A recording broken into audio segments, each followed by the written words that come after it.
And we're coming to you live for the Built for Tough studio. Boomer Esiason, Greg Giannotti. It's Boomer and Gio on the Fan. Simulcast across the country on CBS Sports Network. And wherever you are in the free Odyssey app, good Thursday morning. You didn't hear from Aaron Rodgers yesterday. You didn't hear from Jimmy Kimmel yesterday. But I can guarantee you there were phone calls, there were Zoom meetings, there were emails, there was all sorts of stuff flying around.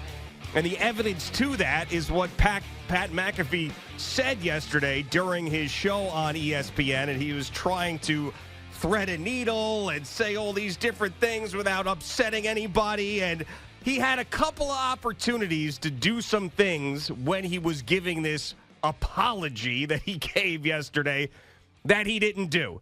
And the one was he didn't criticize Aaron Rodgers at all. He said, did Aaron go too far? Well, certainly Jimmy Kimmel thought he went too far, and he had an opportunity there to either say, no, he didn't go too far, or yes, he did go too far. And also, why is he apologizing for his role in this? Well, there's one reason. As you have told me many times, don't touch the money. And the money got touched on that show, and someone who signs those checks was on a phone call with him saying, this wasn't good, and you were a part of this. And even though I don't agree with that, Pat McAfee had to back up the truck a little bit. Good morning, Boomer. How are you? Yeah, good morning. Yeah, it was an interesting day yesterday for sure. But look, it was, you have a guy that's paid to be on the McAfee show who's paid now by ESPN. This isn't a FanDuel thing anymore. He is now part of a corporate conglomerate known as Disney. And, who Aaron Rodgers basically tied to a pedophile is a guy who is the lead guy on late night talk for a network. Yes. And so the last thing you want is somebody within your company attaching somebody of that stature to that particular issue. So I'm sure, yes, there were calls yesterday, and I think Pat tried to wiggle his way out of it, which is fine. He did not say anything in regards to Jimmy Kimmel. It wasn't him personally. It was Aaron Rodgers who floated the theory that in somehow, some way that this was going to impact Jimmy Kimmel. So I don't know. It depends on who you listen to, who's talking about it, which talking head is talking about it. Conservative news wants to have this list out all now so we could all see it. Mainstream media is trying to downplay the list. It's a normal crap that's going on in the world today. We all know that. But, at the end of the day, I told you yesterday, I thought that what was going to happen happened. That Pat was probably going to get a call from his bosses saying, hey, we're all under the same roof here. This is the Mouse House. And, we can't have somebody on your show absolutely drilling our late night star. So what would they have wanted, though? Like for Pat to say, whoa, come on, Aaron, you can't do that. That's not fair. Is that what they wanted? Because he didn't. Pat McAfee never said anything. He didn't defend Jimmy Kimmel, but I don't think it's his role to defend Jimmy Kimmel. I mean, what would they have told him how to do it differently? I don't know exactly what they would have told him, but I'm sure that there has to be a discussion the next time Aaron goes on there. There has to be. And, Pat yesterday said that in some way, shape, or form, he hopes that these two guys can bury the hatchet, so to speak, and have a chat about it, and not in court. Right. So, it was not a joke yesterday. I mean, stuff was like, if you're, again, like, I don't care about the politics about it all. I don't care who's on what side. I don't care who's this, who's, holding the flag for America, who does that. What I'm saying is that somebody of significance, Aaron Rodgers in this case, basically linked Jimmy Kimmel to a pedophile. One of the major stories that is coming out of Jeffrey Epstein is now attached because Aaron Rodgers, a quarterback in the NFL, decided to talk about it and link Jimmy Kimmel to it. I don't know Jimmy Kimmel. I don't really care what he thinks in terms of his politics and all that other stuff. I do know Aaron. I do know who he is. I know that he can be very controversial at times. He has different takes on different things. It doesn't change my life either. But I will say, seeing it from where I'm seeing it from, that somebody got a phone call yesterday saying we cannot basically chop the head off of our, late night late night comedy guy because of he's tying people to different things. It just doesn't make any sense to me. All right, so I was trying to put ourselves in this position because I know me more than you. Over the years, I've been called into the principal's office about certain things. So I've had these conversations. Now, not something this specific like we had with Aaron Rodgers and Jimmy Kimmel, but let's pretend for a second because we know our bosses, we know our networks and everything else. Who is James Corden still doing the CBS late night show or no? I'm not sure. All right, so let's just, who's a big CBS well, no, personality? I'll give you a better. I'll give you one even better. Right here at this station, we were hired. I was hired along with Craig Carton in 2007. Literally 6 to 8 weeks, we got called in by Mark Chernoff saying, you can't make fun of Susan Waldman. You can't make fun of Mike and the Mad Dog. Right. You can't. Yep. You just can't. And the moment that our radio program hit number one, I'll never forget this, and this is what Craig taught me. Yeah. Once you hit number one, nobody's telling you what to do and how to do it. And that's when he unveiled that Susan Waldman imitation that he did, if I remember correctly. It was so long ago. And he also did the Mike and the Mad Dog, because Mike and the Mad Dog made fun of us. Because we blew a contest that we had here on the radio station, not knowing when Joe DiMaggio's hit streak, who it ended against. And we got bad information from one of our interns. I think it was, who was the intern, Al? Do you remember who the intern? Dan Cronin. Dan Cronin, yes. He gave us bad information. and listen, we were embarrassed. We were made to look like fools in the afternoon by those guys. And I get it was, you're in this business, so you're open to controversy and all that other stuff. So I remember Chernoff going, you can't tell. You can't get on them. Don't make fun of them. Don't make fun of Susan Waldman and everything else. Right. And so it's kind of the same thing. Yeah, but all right, this is the example I was going to give you. And I don't think it's the same thing because this is what would be the same thing to me. Let's say we did a weekly spot with Aaron Rodgers, and Aaron's on, and we're interviewing him. And he says in the course of this interview that, Stephen Colbert, who is a CBS guy, there's a lot of people out there, including Stephen Colbert, who don't want this Epstein list to come out. I think, that's easy to say, right? Yeah. But I think from being in this business long enough, I would say, let's not attach any names till we see the thing. Or at least one of us would have said that. Yeah. And probably you would have jumped on it first. Okay? Now, let's say if we didn't, and we did what McAfee did yesterday and kind of just let it go and said, and kind of explained the feud between Aaron Rodgers and Jimmy Kimmel. Do you think that our bosses would make us apologize for our role in it? And my answer would be no to that. I don't think they would. I think they'd be upset that it happened, but I don't think that they would be mad at us. It's interesting.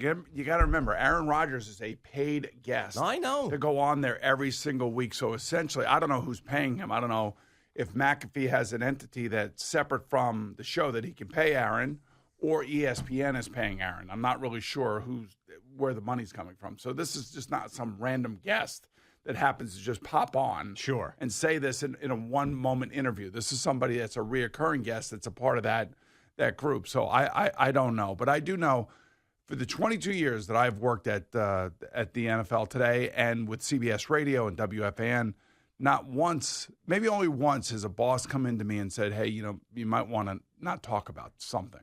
Yeah. Only once that I can remember. And that was the day that Craig got arrested. Mark Chernoff came in and said, don't say anything. I'm like, what? What do you mean don't say anything? I have to say something. My partner's not here. Right. It's all over the screen. Right. And I actually have to talk about it.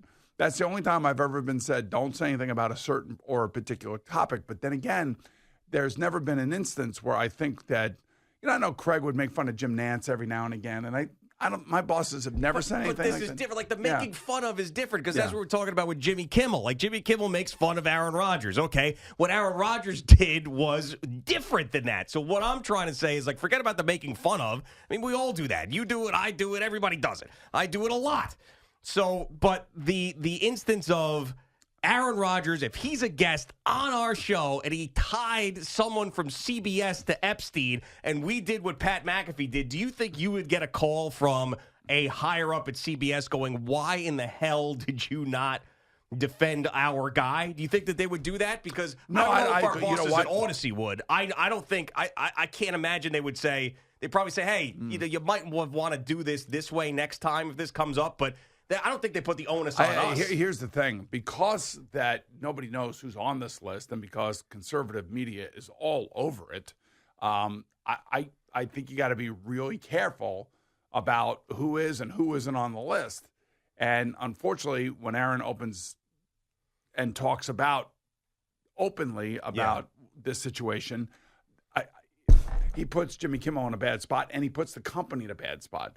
I would just say, I would think that, yes, we would get a call. Okay. Yes, I definitely think we would get a call. Do you think, though, that they would make us apologize? Because that's what it felt like to me, that Pat McAfee had to apologize for his role in it. But I told you that was going to happen. Yeah, but he's the guy who is being paid by Disney. But I would be like, I have to apologize for what Aaron Rodgers did? Well, you kind of let him into it. He did not lead it. Well, A.J. Hawk. But I think it's all. Listen, I know that that Pat McAfee likes to say that it's off the cuff, it's improv, and maybe it is. Maybe most of it is. But I do believe that when they are talking to Aaron Rodgers, there is a way that Aaron Rodgers wants to go in different scenarios, talking about different people and different situations. Most of it is football, I will say. Some of it is outside the realm of football, like this one was. But I think Pat McAfee most likely, and only he knows.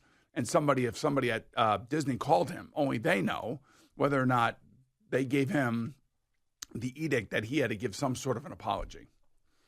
Man, see, I would have a tough time with that if I were Pat McAfee. I got to be honest with you. If I were in his shoes and you made me apologize for that, one of the reasons I would have been like, man, I didn't get wrapped up with these two idiots. They're going back and forth, and this is my show, and I'm bringing attention to it, and we've got Aaron Rodgers on, and this is an every week thing, and Aaron Rodgers crossed the line. I mean, maybe next time something like this happens, I will handle it differently, but I'm sure as hell not going out and apologizing for this. But I also think this is the first time that Pat McAfee has worked in this arena where there is an actual company that he is working for now. Before, it's all been...